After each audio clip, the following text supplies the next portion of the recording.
Hello साथियों, नमस्कार, जय हिंद। बीपीएससी टीआरई में हुए महाघोटाले के ब्रेकिंग न्यूज के साथ आप सभी का स्वागत है आपके अपने डिजिटल प्लेटफॉर्म प्रवेश एकेडमी पर। हम लगातार ये बात उठाते आ रहे हैं कि बीपीएससी टीआरई में किस प्रकार से धांधली हुआ है। कभी सीटेट फर्जी मामला, तो कभी जाति निवास का फर्जी मामला जो बिहार से हैं। तो ये तभी सभी जो है इतने फर्जी तरीके से भरे गए हैं। 24,000 लोगों की मार्कशीट जो है, सर्टिफिकेट जो है, ये सब फर्जी प्रतीत हो रहा है। उसी क्रम में जांच किया गया तो 4,000 से अधिक लोगों की फर्जी पाया गया।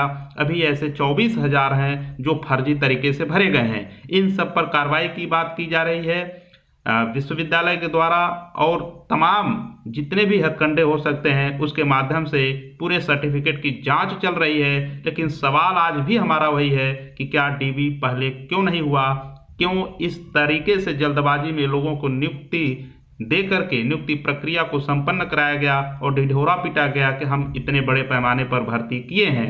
और जितने भी फर्जी मिलते हैं ये सभी बिहार के बाहर के हैं। तो सीटेट में कम नंबर है, कोई विकलांग का सर्टिफिकेट तो कोई जाति निवास का सर्टिफिकेट बनवा करके। सवाल ये है कि सर्टिफिकेट बनाया किसने, किस आधार पर बना, उसको क्यों कार्रवाई नहीं किया गया, उसको बर्खास्त क्यों नहीं किया गया। ये तमाम सवालों के साथ इस वीडियो में हम बात करेंगे। इसलिए चैनल पर नए हो सब्सक्राइब करके वीडियो में एंड तक अवश्य बने रहिएगा। आइए देखते हैं। ये आज यानी 4 नवंबर 2024 का न्यूज है और ये आप देख सकते हैं। सीटीईटी में 80% शिक्षकों को निर्धारित अंक से कम नंबर मिले, दिव्यांग व जाति प्रमाण पत्र फर्जी मिले। तो 80% शिक्षकों के जो सीटेट में नंबर हैं वो कम है जितने चाहिए। इसके साथ ही जाति प्रमाण पत्र भी फर्जी मिले हैं, जिसके आधार पर वो निवास बनवा करके बिहार में जो कैटेगरी वाइज में शामिल होकर के नौकरी लिए हैं। तो सीधा सीधा बिहार के विद्यार्थियों के साथ छल है, कपट है। अगर आज ये आयोग इनको छांट भी देता है तब भी नाइंसाफी उन छात्रों के साथ है जो 1 नंबर से 2 नंबर से छठे थे। क्या इसके जवाब में बीपीएससी कुछ बोलेगा? 24,000 शिक्षकों की नौकरी खतरे में, पहली जांच में 1 से अधिक प्रमाण पत्र फर्जी मिले। तो ऐसे जैसे जैसे जांच की प्रक्रिया आगे बढ़ रही है तमाम प्रकार की समस्याएं इसमें देखने को मिल रही हैं। अब दूसरी बार फिर से प्रमाण पत्र की जांच होगी। पहली बार भी जांच हुआ तब भी नहीं पकड़ पाए। दूसरी बार जब जांच हो रहा है तो निश्चित तौर पर बहुत से लोग बाहर आ रहे हैं। सभी प्रमाण पत्र का संबंधित विश्वविद्यालय से कराया जा रहा है सत्यापन। डिजिटल सर्विस बुक बनने के बाद रिकॉर्ड ऑनलाइन कर दिए जाएंगे। ये सभी डिजिटल जो है तरीके से इनको क्रमबद्ध किया जाएगा, रिकॉर्ड को रखा जाएगा। लेकिन जो 24,000 शिक्षक हैं, अगर ये छट भी जाते हैं तो क्या ये जो टीआरई 1 टीआरई 2 में सम्मिलित हुए थे, क्या उनको नौकरी मिलेगा कि नहीं मिलेगा, इस पर भी सवाल उठता है। अगर इसको आप टीआरई 4 में शामिल भी करते हैं सीट को, तो क्या गारंटी है कि उसमें आप निष्पक्ष तरीके से करा लेंगे। यही अभी टीआरई 3 का मामला है, अभी रिजल्ट नहीं आया है। डॉक्यूमेंट वेरिफिकेशन की मांग चल रही है कि पहले कराया जाए, लेकिन बीपीएससी अभी कुछ बोल नहीं रहा है। हालांकि वो जरूर कहा है कि डीबी पहले कराने के बारे में हम स्वतंत्र हैं और निर्णय लेंगे, लेकिन निर्णय कब तक लेंगे? अगर ये 24,000 है, मान लीजिए 15,000 सीटें खाली होती हैं, फर्जी लोग छटते हैं, तो क्यों बैकलॉग सीटें नहीं ऐड किए जा रहे हैं? क्यों उन पर जो उस समय टीआरई 1 और टीआरई 2 में विद्यार्थी बैठे थे, जो उनके हक को मारा गया है, उनको नौकरी में क्यों नहीं रखा जा रहा है? ये सब बातें आज ये सोचने की हैं और बीपीएससी को इस पर जवाब भी देना चाहिए। तो क्या ये सब सीटें जो जांच चल रही है, अभी एक मामला ये आया था कि कई ऐसे अभ्यर्थी थे जो दिव्यांग बनवाए थे, उनको छांटा गया था, लेकिन 2 महीना आप उनको बाहर किए थे। इसके बाद पता चला कि वो फिर से ज्वाइन कर लिए। इसका जो है सीधा साधा ये मानना है कि जो शिक्षा विभाग है ये पैसा लेकर के लोगों को रख ले रहा है। किसी भी प्रकार की कार्रवाई नहीं हो रही है साथियों। इसलिए आप सबको सजग व सतर्क रहना है, अपने अधिकार के लिए लड़ना है।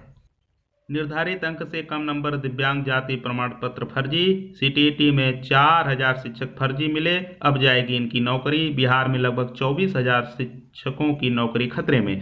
तो भाई जो 24,000 की खतरे में बताई जा रही है, इसमें 4,000 शिक्षक फर्जी मिल चुके हैं। अभी 24,000 संदिग्ध हैं जिस पर कार्रवाई की जा रही है। पहली जांच में प्रमाण पत्र फर्जी।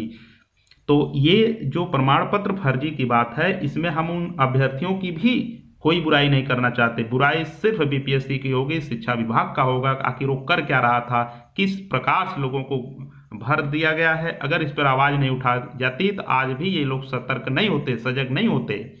प्रमाण पत्र जो फर्जी मिले हैं इस पर किसी भी प्रकार का कार्रवाई अभी तक नहीं किया जा रहा है। छांटने की बात कही जा रही है। हमने एक एग्जाम्पल आपको बताया कि एक दो ऐसे केस हैं जिनको निकाला गया था, लेकिन 2 महीने बाद वो फिर जाकर के ज्वाइन कर लेते हैं। तो ये कैसा कार्रवाई किया जा रहा है बिहार के जो शिक्षा विभाग है, जो बीपीएससी है, इस पर आखिर कार्य कैसे कर रहा है। काउंसलिंग में कई शिक्षकों की मार्कशीट संदिग्ध। जो आपका सक्षमता परीक्षा हुआ है इसमें 40,000 से अधिक शिक्षकों की जो काउंसलिंग हो रही है ये अभी नहीं हो सकी है। नवंबर में छूटे हुए अभ्यर्थियों के काउंसलिंग की संभावना है। काउंसलिंग में कई शिक्षकों की मार्कशीट संदिग्ध मिली है, तो ये सक्षमता परीक्षा में भी यही हाल चल रहा है। सीतामढ़ी में जांच के दौरान 7 शिक्षकों के प्रमाण पत्र फर्जी पाए गए हैं। एफआईआर दर्ज कराया गया है। जिनके भी प्रमाण पत्र फर्जी मिल रहे हैं उस पर एफआईआर दर्ज हो रहा है, लेकिन सवाल वही है कि प्रमाण पत्र जिसने बनवाया उस पर एफआईआर कब होगा, इसकी भी सवाल है। क्योंकि अगर उस पर कार्रवाई नहीं करेंगे तो आज ये हैं, कल और फर्जी बनेंगे। 100 फर्जी रहेंगे, उसमें आप 10-15 पकड़ सकते हैं। कई ऐसे हैं जिनको आप पकड़ भी नहीं पाते हैं। जब आप एक बार में कोई जांच सही से नहीं कर पाते हैं तो हम कैसे ये विश्वास कर लें कि आप पकड़ ही लेंगे। तो इसलिए ये सवाल है कि क्या उस पर कार्रवाई होगा कि नहीं होगा। अब हम ये चर्चा कर लेते हैं कि आखिर ये नौबत आई कैसे। तो टीआरई 1 और टीआरई 2 में आपका डॉक्यूमेंट वेरिफिकेशन ये रिजल्ट देने के बाद किए हैं। अगर मान लीजिए 10% ही डॉक्यूमेंट में छटते हैं तो 10% सीटें जो है अगली भर्ती में जोड़ा जा रहा है। तो इस प्रकार से कितना नाइंसाफ़ी बच्चों के साथ हो रहा है। पहली बार हम देख रहे हैं कि डीबी रिजल्ट के बाद कराया जा रहा है। तो डॉक्यूमेंट वेरिफिकेशन पहले न कराना ये लापरवाही है बीपीएससी का। अब टीआरई 3 सामने है, इसमें उम्मीद की जा रही है कि डीबी पहले हो, क्योंकि इसका खामियाजा अभ्यर्थी भुगत रहे हैं। ऐसा नौबत अब नहीं आने दिया जाएगा। ये संकल्प लें अभ्यर्थी कि बीपीएससी अगर ऐसा करता है तो उसके प्रति आंदोलन भी करना पड़े तो करना चाहिए, क्योंकि डीबी पहले न कराना ये अभ्यर्थियों के हित के लिए नहीं है, उनके अहित में है। इसलिए बीपीएससी को छात्रों के हित के लिए कार्य करना पड़ेगा। तो डीबी पहले हो टीआरई 3 में, ताकि फर्जी जितने भी हैं उनको छांटा जा सके। तो अब जो ये सीटें बच रही हैं मेरे साथियों, ये टीआरई 3 में नहीं, टीआरई 4 में आपका ये ऐड होगा। टीआरई 4 में आपको एक बड़ी वैकेंसी देखने को मिलेगी, जो आपका इस सरकार में, जो नीतीश सरकार वर्तमान में है, इसमें कि ये आखिरी वैकेंसी होने वाली है। इसके बाद जो वैकेंसी आएंगी नई सरकार होगी, चाहे वो नीतीश की हो या किसी की हो। इसलिए टीआरई 4 के लिए लगे रहें। बहुत बड़ी वैकेंसी, जितने भी इधर से छट रहे हैं सभी सीटें जो खाली हो रही हैं सभी टीआरई 4 में ऐड होने वाला है। और टीआरई 3 में भी जो सीटें बचेंगी उसको भी टीआरई 4 में ऐड किया जाएगा, क्योंकि बीपीएससी शिक्षा विभाग चोर है, ये सीट इसमें भी बचाएगा और टीआरई 4 में ऐड करेगा। धन्यवाद साथियों, मिलते हैं नेक्स्ट वीडियो में। अगर आपको ये लगे कि नहीं ये सत्य बात है, ये डीबी पहले न कराना ये प्रकार से बीपीएससी की चाल थी, फर्जी लोगों को भरना था, तो इस चैनल को सब्सक्राइब करके साथियों तक शेयर अवश्य करें, ताकि इन आवाज़ को उठाया जा सके और टीआरई 3 में डॉक्यूमेंट वेरिफिकेशन पहले कराया जा सके। धन्यवाद, मिलते हैं नेक्स्ट वीडियो में।